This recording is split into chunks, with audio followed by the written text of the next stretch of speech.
Okay, welcome back. A quick video.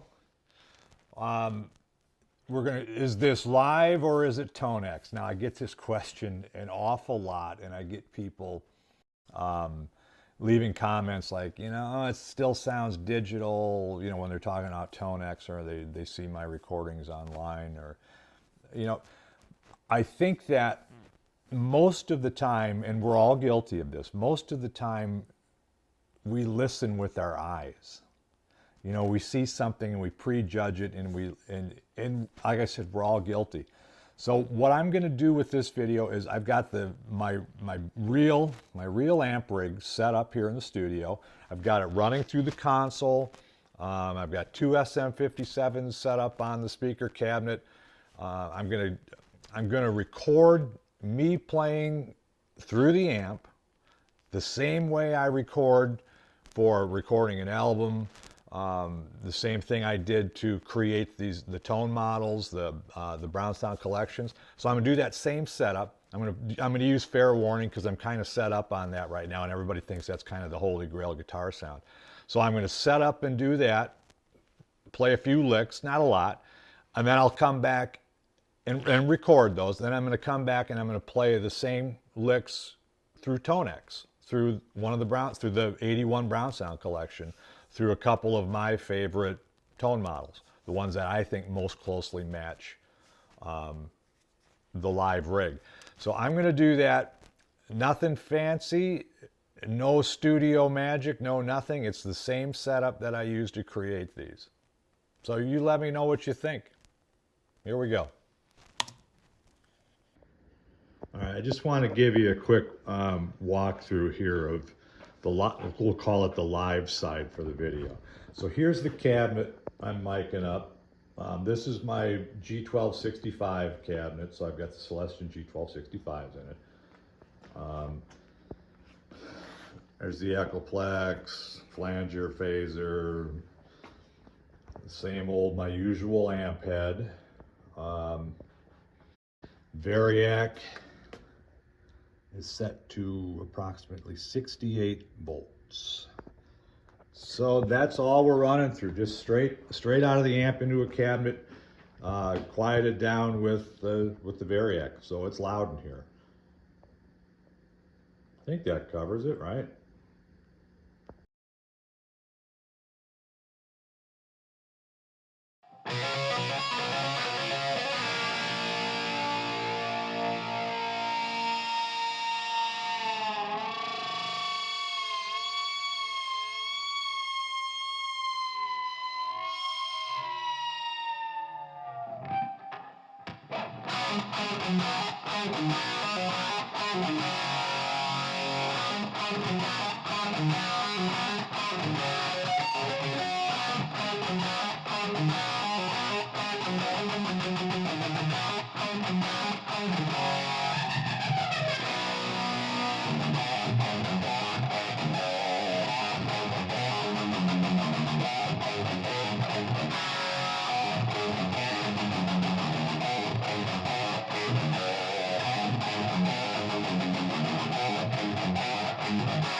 Okay, so there you have it.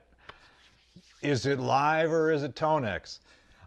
Yeah, I can hear the difference, but I want to if I didn't equalize anything, I didn't change anything. And one thing I want to point out is that I've got the old MXR flanger here under the desk, so I put it in before the interface going in when I was playing the ToneX bits. So what I should have done probably is boost the treble a little bit, maybe boost just a hair a gain or something in ToneX, but it's awfully close. It's awfully close, and I would I wouldn't hesitate for a second to use that setup live. It sounds really good. It sounds really convincing. And again, I didn't doctor anything. So I didn't try to fix it, didn't try to make them sound the same. That's just how it sounds. So it should be pretty easy to dial in if you want to get the exact sound. So thanks for watching. Hope that clears up some questions, and let me know what you think. We will see you on the next video.